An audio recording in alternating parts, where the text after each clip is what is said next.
अस्सलाम वालेकुम, कैसे हैं आप सब। तो आज मैं आप लोगों को दिखा रही हूँ कि बचे हुए जो पीसेस होते हैं उनसे आपने बच्चे का ट्राउज़र कैसे कटिंग करना है। ये हमने 21 इंच का कटिंग करना है और आप लोगों के सामने इसकी मैं सारी मेजरमेंट करूँगी। बहुत आसान तरीका है, आप एक ही दफ़ा में सीख जाएंगे। ये देखें जी, मेरे पास 4 पीसेस हैं कुछ इस तरह से। 2 ये वाले हैं इस तरह के। अब यहाँ पर सीक्वेंस का मसला आ रहा है फूलों के। अगर ये ना होता तो मैं जो चौड़ाई वाली साइड है इसको बना लेती आसन वाली साइड, और जो पांचा है वो नीचे से बना लेती। लेकिन क्योंकि इसके फूल ऊपर की तरफ जा रहे हैं, तो छोटे वाली साइड जो है वहाँ से ऊपर की तरफ जा रहे हैं, तो इस वजह से हम वो वाली ऊपर वाली साइड बनाएंगे। अगर तो ये चौड़ाई वाली साइड हमें मिल जाती तो आसानी हो जाती, हम ज़्यादा खुला भी बना सकते थे या फिर हम कैप्री स्टाइल में बना सकते थे। अच्छा, कल एक लड़की मेरे से ग्रुप में पूछ रही थी कि आप ही ये पैंट ट्राउज़र, कैप्री और ट्राउज़र, क्या ये तीनों चीज़ें एक ही हैं या डिफरेंट होती हैं। तो आज आप लोगों के सारे सवालों के जवाब आप लोगों को यहाँ पे मिल जाएंगे, जो बिगिनर्स हैं उनके लिए स्पेशली। अब जो बड़े वाले दोनों पीस थे उनको मैंने एक साइड पे रख लिया नीचे, और इसको रखेंगे हम ऊपर। अब आप देखें, ये एक सीधी सी पट्टी है, इसको मैं दरमियान से कटिंग इसलिए कर रही हूँ क्योंकि इसके जो फूलों की डायरेक्शन है वो चेंज करनी है हमने। ऊपर वाली नीचे वालों की ऊपर जा रही है और ऊपर वाले की कपड़े की नीचे की तरफ जा रही थी डायरेक्शन। तो अब हमने इसको कटिंग करके सीधा कर दिया। अब देखें, दोनों साइड्स की ऊपर की तरफ ही जा रही हैं जो कि हमें चाहिए। अब ऊपर की तरफ हम कटिंग करेंगे आसन, नेफा वगैरह, और नीचे हम रखेंगे पांचा। ये देखें, अब यहाँ से हमारा थोड़ा सा कपड़ा कम भी पड़ रहा है, लेकिन हमने अब इसको पूरा करना है। अच्छे से प्रेस लगाएंगे और इसको बैठा लेंगे कपड़े को। अब आप लोगों ने गौर से देखने हैं कि मैं इसकी मेजरमेंट कैसे करती हूँ। हमने ये एक स्ट्रेट सीक्रेट पजामा जो है वो सिलाई करना है। इसको आप कैप्री स्टाइल नहीं कह सकते क्योंकि कैप्री जो है वो छोटी बड़ी होती है। यहाँ पे मैंने ऊपर से 1.5 इंच का मार्जिन रखा है। छोटी बच्ची है, इलास्टिक के लिए 1.5 इंच का रखा गैप, और सेंटर में आप लोगों ने हमेशा ट्राउज़र के सेंटर में निशान लगाना होता है। यहाँ पे मुझे 21 इंच की लेंथ चाहिए, तो 1 इंच का नीचे से भी छोड़ के मैं मार्जिन रख के यहाँ पे दोनों साइड पे निशान लगा लूँगी, ऊपर और नीचे। यहाँ पे अब आप लोग गौर से देख लें, मैंने सेंटर में निशान लगाए हैं। अब यहाँ पे हम लगाएंगे अपने आसन का निशान जो कि हमारा 8 इंच का है। और देखिए, मैंने ऊपर से मार्जिन जो है वो छोड़ के नीचे से स्टार्ट किया है, जहाँ से हमारी एक्चुअल लेंथ स्टार्ट है। अब हमने इसका एक बॉक्स सा बना लिया। बॉक्स बनाने के बाद अब हम लगाएंगे नाली की लाइन।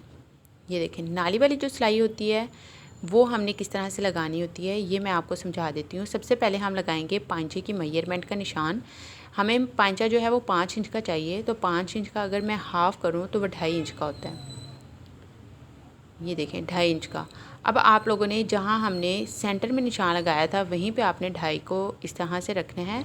आपका 2.5 इंच उस तरफ चला गया और 2.5 इंच आपका आपकी तरफ आ गया। इस तरह से 5 इंच का पांचा आपका पूरा हो गया। यहाँ पे हम लगाएंगे निशान। देखें, दोनों तरफ से हमने इक्वल कपड़ा छोड़ा है और सेंटर से हम पांचा निकालेंगे। यही वजह होती है, आप लोग सेंटर से पांचा नहीं निकालते तो आपका जो ट्राउज़र है वो अंदर की तरफ मुड़ता है। अब यहाँ से बिल्कुल स्ट्रेट हमने सिलाई लगानी है। ये एक सीक्रेट पजामा है जिसको हम कहते हैं ना सीक्रेट, आई थिंक सो वही होता है।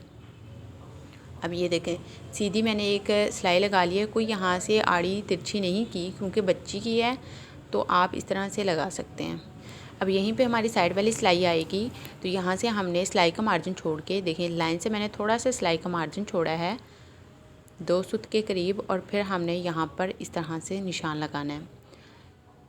आप मेरी बात का यकीन करें, अगर आप किसी बड़ी बच्ची का भी ट्राउज़र सिलाई करते हैं और सेम कटिंग करेंगे तो कभी भी ट्राउज़र मुड़ेगा नहीं, एक सीक्रेट ट्राउज़र की तरह बिल्कुल स्ट्रेट रहेगा।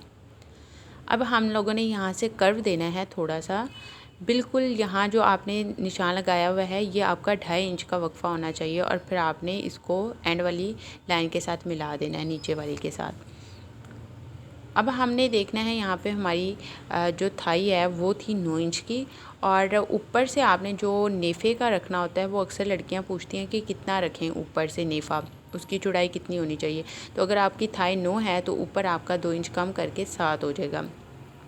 अगर आपकी 10 है थाई तो आपका कम करके ऊपर से 8 हो जाएगा।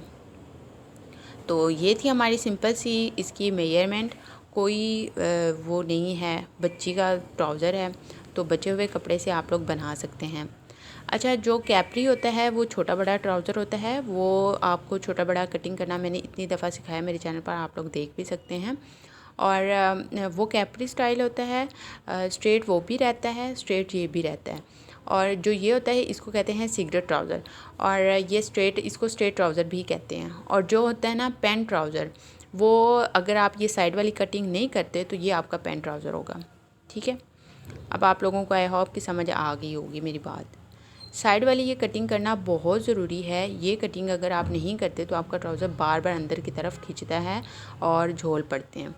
कितनी सिंपल सी हमारी कटिंग थी। अब यहाँ से ऊपर हम नेफ़े का मोड़ देंगे और नीचे से हम ट्राउज़र मोड़ देंगे, और ये हमारी फ़ाइनल कटिंग हो गई है। अब इसको सिलाई करना बहुत आसान है, सिंपल वही तरीका है जिससे आप लोग बाकी पजामियाँ वगैरह बच्चों की सिलाई करते हैं। तो ये एक सिगरेट ट्राउज़र है, आप इसको सिलाई करें, पहने, बच्चों को पहनाएं। बहुत परफेक्ट इसकी कटिंग है और यही तरीका है, इसके अलावा और कोई तरीका नहीं कि आपका ट्राउज़र अंदर ना खींचे। अगर वीडियो अच्छी लगी हो तो मेरे चैनल को सब्सक्राइब कर दें और वीडियोज़ को लाइक एंड शेयर करना नहीं भूला करें। अल्लाह हाफिज़।